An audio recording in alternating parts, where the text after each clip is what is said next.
Coming to you live from the Riverside, this is Optimal Play. I'm Brandon. I'm Kyle. I'm Dally. And I am teaching my friends, Kyle and Dally, to play Eternal Decks, a new... honestly, it's hard to classify this game. I've started describing it to friends as like cooperative Sudoku where the rules keep changing.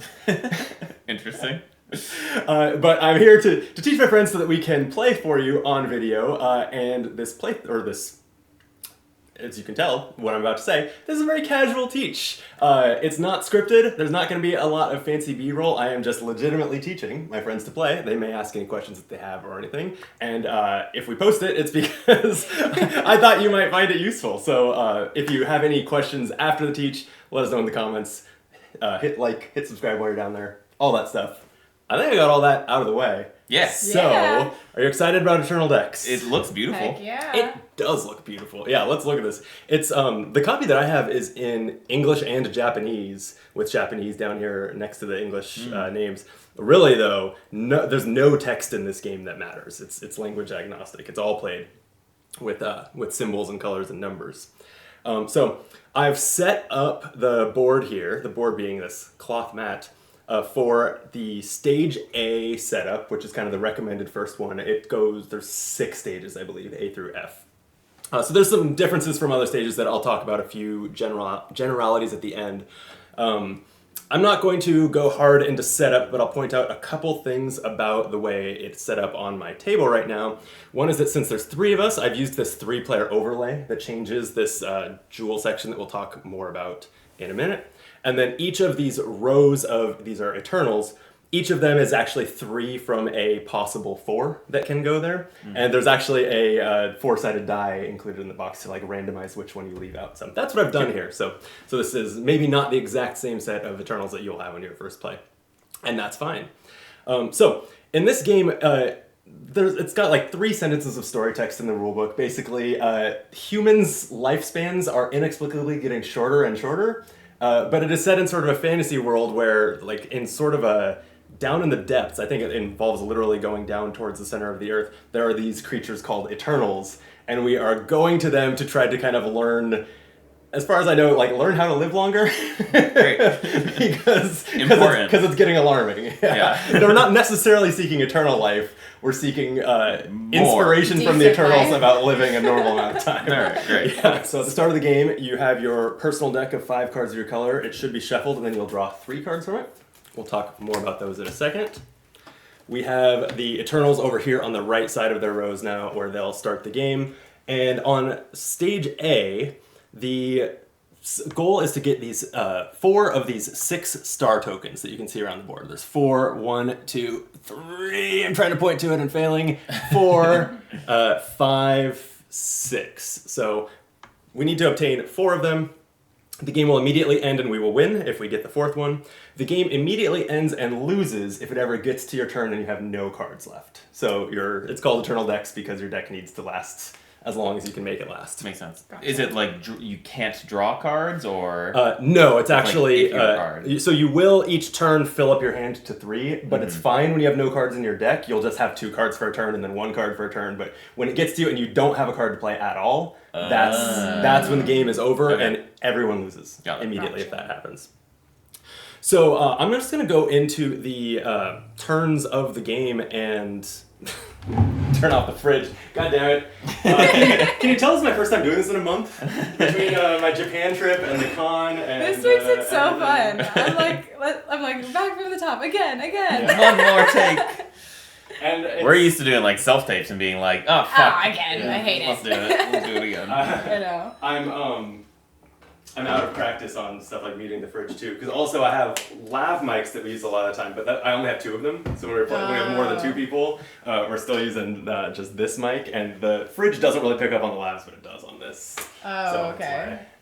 I'm out of habit. No, yeah, it takes me 3.5 hours to get a good 30-second video. So. Okay, we won't take that long. Yeah. I had just. I was just going to go into the the actions on the turn. Okay. So when it's your turn, there's 3 things that you can do, and one of those things has basically 3 three potential ways to use it. And so we're going to talk through those, and I'm going to pretty much explain the rules of the game as we go because the actions are going to cover pretty much everything there is to know. So the first thing that you might do on your turn, and you will usually do, is play a card to the field. So the cards in your hand are generally going to be, I'm trying to not catch too much glare on them, generally going to have a number and a color. Each of us, like all of my cards are blue, this is not random, I'm the blue colored player, so all my starting cards are blue, yours are red, yours, Dahlia, are yellow. You're going to play one to the leftmost available slot on one of the 3 rows of the field. And this is called the field. It uses this like mountain icon that appears on other game components. That means the field. So there are a couple rules that always apply when you're playing cards into the field. For one, you can never have the same color next to each other. So because each of us only has one color, at least at the start of the game, we're going to have to take turns playing on any given row, right? Mm-hmm. And speaking of turns, we choose who goes first and then just go clockwise. Okay. As far as how turns work in this game. The second rule is that the same number can never be next to each other on this row. So I played a blue 3. Sagrada rules, yes. So Dally, if you were next, you could play a yellow. That would be fine. It could go next to blue, but it would also have to not be a 3. Okay. So those 2 rules, no colors adjacent to each other and no same number adjacent to each other, apply to all 3 of these rows. And then also each row has a special rule depending on the location card here. I think that these are just called the field cards, but each one represents sort of a different locale that we are exploring. So in the mountain, for example, in addition to those 2 other rules, the cards have to go in ascending order. You don't have to go 1, 2, 3, 4, 5 consecutively, but you can't go down you can't play a number that is lower than any previous number. The cave here is the opposite of that. You have to start high and end up low. And then the riverside has, this particular card means you have to play only odds on this row. For this scenario, only one of these is like this, but there are actually 4 here, and each time we fill up this row and start it over, this rule is going to change. On some of the more advanced scenarios, that's true of more than just one row, but the mountain and the cave will be there the whole game. The color number rule doesn't apply vertically? It does not apply vertically. Good question, yeah. Each row is kind of in a vacuum. Okay. Got it. So that will continue, and then I'm obviously breaking the rule here, but just to show it is filled up. As soon as a player plays the last card in a row, they are going to awaken an Eternal. And Eternal's getting woke. Hella woke. So woke. So when you do that, and it's specifically the player who does it is going to get a benefit in the form of more cards for their deck, and then also everyone is going to get cursed. The Eternals have pros and cons to them. Great. So, in this case, despite the order here is actually arbitrary. I have my choice of taking the Medusa, the Kraken, or the Mummy, and there's a couple things to consider. One is that whichever one I take, like say I go with the Kraken, the 8 cards beneath it, as part of setup, if you're following the instructions for setup, these have already been shuffled. These are going to go on the bottom of my deck. So my deck has gone from 1 card to, what's 1 plus 8? 9. Proud of you. It's professional accountant right there. So I'm going to be able to survive a lot longer, and we're going to want to make sure that everyone is doing that periodically, right? Okay. Getting a new batch of cards. Down here on this Eternal, it shows exactly what's in that set. So as we're looking ahead at like, we're between us we don't have very many odds left. We're going to need some odds. We might choose accordingly, based on what's in there. Also, what we see here, and what will still be here once we flip this over and put it in the top row, which is what you do with an Awakened Eternal, this is its curse, which is another new rule added to the field. Specifically to the field. There are some other places you can play cards that I'll get to. Everything I've talked about so far is specific to the field here, but the Kraken, for example, says that we cannot play green cards or red and green cards, which I will talk about double-colored cards in a second, but... All right, we're 1/3 through the first action, and I'm already seeing where it's going and liking what's happening. This game's so good. It's so good. Yeah. Okay, so This ability or this disadvantage is going to apply until we turn it off, which I will get to. We can disable their curses and kind of, because eventually you can look at all these, like this one says you can't play 5s or 7s, this one says you can't play 4s, this one says you can't play yellows. Eventually you wouldn't be able to play anything unless you can find a way to disable those curses, which you can do. I'll get to that. Okay. After you have taken an Eternal, moved it up to the top row where its curse becomes active, taken its cards, put it on the bottom of your deck, you're going to just wipe out this row, put these all down here, which is our discard area, and slide, if needed, depending on the one you took, you consolidate them over on the right, and the same thing happens again, but notice that the row that we need to fill just got one longer. Yep, so each time we do that, it's going to get a little tougher. Also, this field card is going to cycle, and the next one will come up if it's one that has a deck. Like I mentioned, these two have a single card. And so to see one more example, the forest here, this says that on top of the usual rules of no matching colors, no matching numbers, you can't play immediately adjacent numbers. So the example here is that next to a 4, you could not play a 3 or a 5. And next to a 1, you couldn't play a 2, and so on. That's cool. Yep, so that's going to keep changing. That is the play to the field option. Any questions about any of that so far? How many actions in a turn? Just one. You do one thing on your turn. So I can play a card. Yes, generally play a card. I will mention, as far as filling up the rows, eventually, all the Eternals might be gone. You can still keep filling up that row, and there's a benefit on the end of each row that is, it's not waking up an Eternal, but something good does happen when you complete each row for a 4th time. In my experience, and I've played this game 4 times so far, the game generally ends before you find yourself doing that. Okay. But it may happen, or maybe even other scenarios call for that to happen more often. In the case of the bottom row, though, I'll call this out because one of the potential 6 stars that we need to get is gained that way by completing this row yet another time. In the middle row, I'll talk in a second about how we're spending these hearts, but we replenish all of our hearts if we get that bonus. Great. And at the top row, if we get the 4th completion bonus, we get to take this camp card and override something else with it, and it basically, the camp card has no rules. So it makes another row easier. I believe for the rest of the game, maybe... I found that unclear in the rules. If it covers one that's a deck, does it still cycle, right? Like, is it just for one fill? Again, you're probably so close to the end of the game if you're doing that it's unlikely to cycle, but I'm not exactly sure what the rule is there. Okay, so that is one of the places you can play a card. There are 2 others. They are much less common. You can throw a card in the river. Down here, this bottom row is called the river. The reason you would play a card in the river is usually because you can't or don't want to play a card from your hand onto the field. Because, for example, it would create an impossible situation. The only remaining valid card is a 1 for the cave, and we know we've played all of our 1s. That kind of thing. Maybe you don't want to set up an impossible situation, so you throw a card in the river. When you play a card in the river, it just goes there, and that's your turn. But if you have put the 5th card in the river, then you gain one of these rare beasts to your hand. They have like an R instead of a number, and it goes straight into your hand.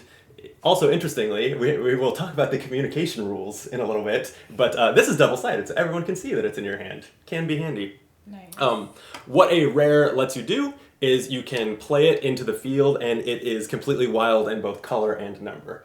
The one thing to understand about them is that you still have to end up filling up the row such that this you don't have to declare like this represents a 4 when I play it, but the row has to remain logical. So you couldn't go 5 rare 4 because then there's no number for the rare to kind of represent. Got it. It has to be a whole number. It has to be a whole number, and it still has to sort of make sense following the rules of the row.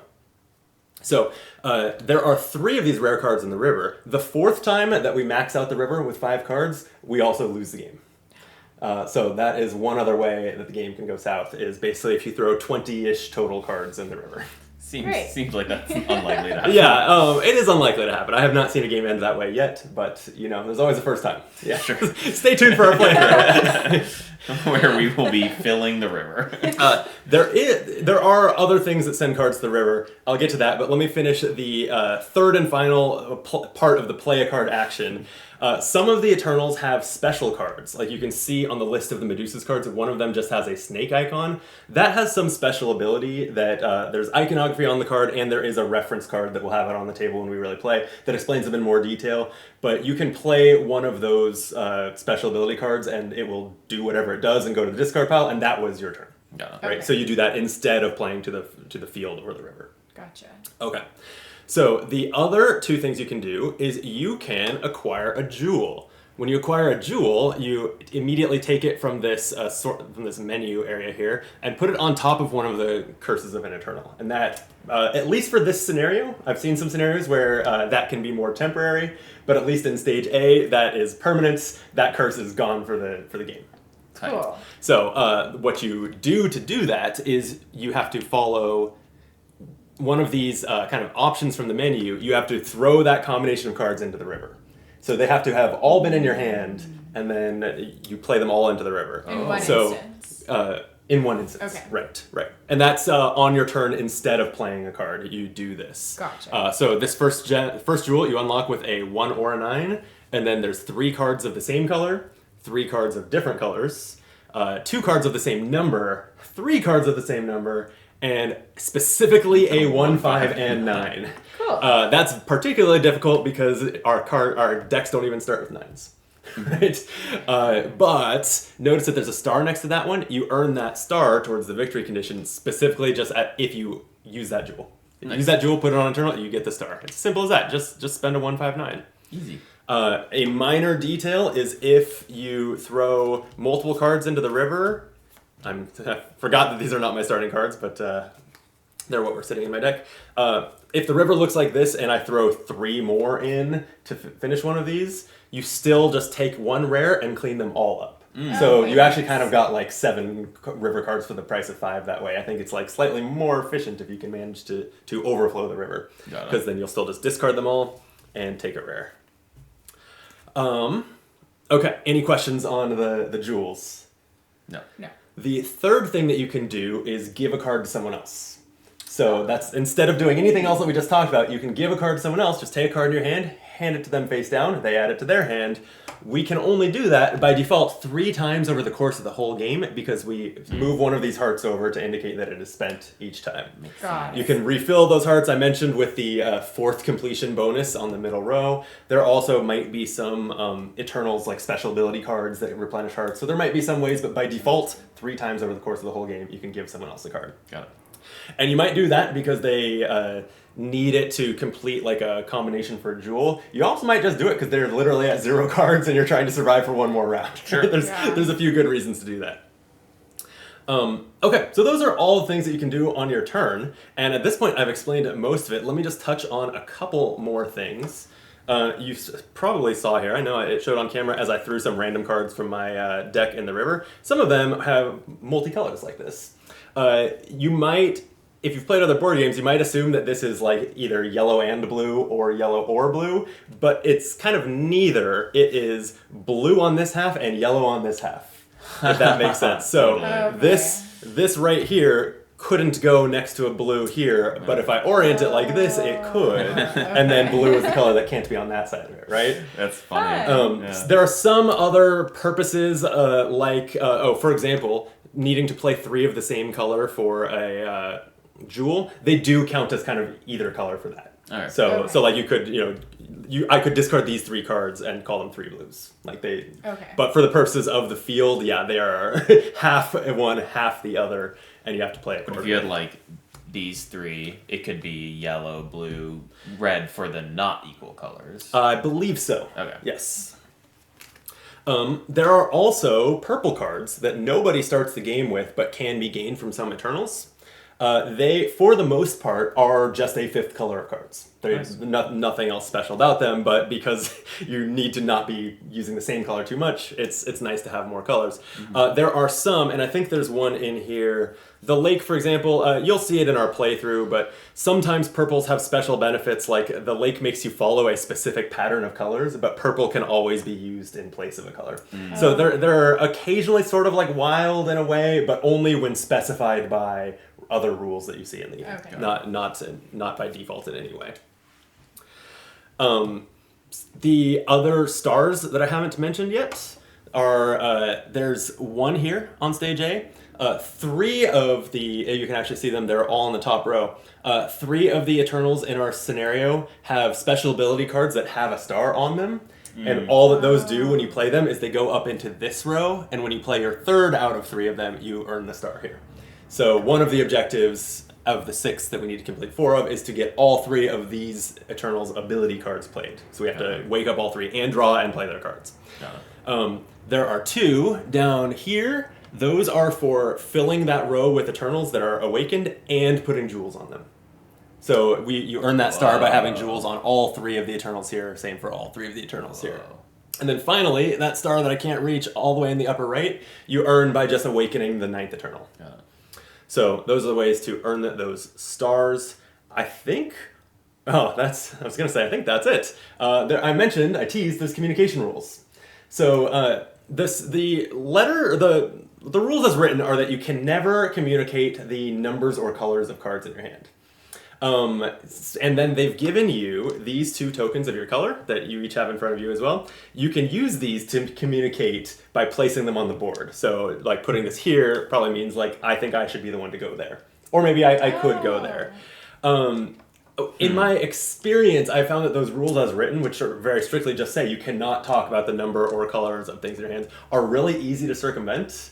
Like, the rules as written, for example, you could absolutely say something like, if someone could give me a 5, I could get this jewel, right? Which in a roundabout way communicates that you have the 1 and the 9. Yeah. I have found this game a little more fun when you are actually a little bit more restrictive on yourselves than that. And I'm still kind of trying to find the balance there. So I would just suggest that your play group sort of experiment with what to say and what not to say, because ultimately even just saying I could go here is saying something about your hand, which is why I think it's cool that they've limited you to doing that in 2 places, and but nothing in the rules stops you from saying I could go here too, right? But I think it's better if you don't. Yeah, sure. Yeah, we'll leave it to you. The rules also do say that there's an advanced variant where it's no communication at all. Like none of this. Which would be, actually using the tokens, but basically playing in silence. Got it. Which Great content for you. I was going to say, I actually think that sounds very fun to try, but it's not what we'll do on our video because that does not make good YouTube content. So don't worry, we will be talking in our playthrough. Can these be used at any time, or is it before the round starts? Yeah, completely freeform. You can use them anywhere on the mat. You can put them ahead. Like if I want to say okay, I have a 1, I could go ahead and put that there because it's basically saying I think I could play the lowest number on the cave row. Okay. You could also throw them on a jewel that you think you could get on your turn. You could throw it on a heart if you plan to hand someone a card on your next turn. Completely freeform. These can go anywhere you want. Okay.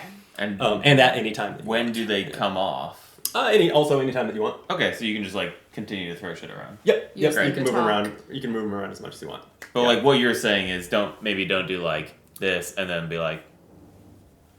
Yeah. I can go on all 3 of these spots. Yeah. To me, I think that is a little bit against the spirit of them. Sure. But it's not expressly forbidden by the rules to do that kind of thing, and I think it's just going to be up to each play group how they want to do it. Great.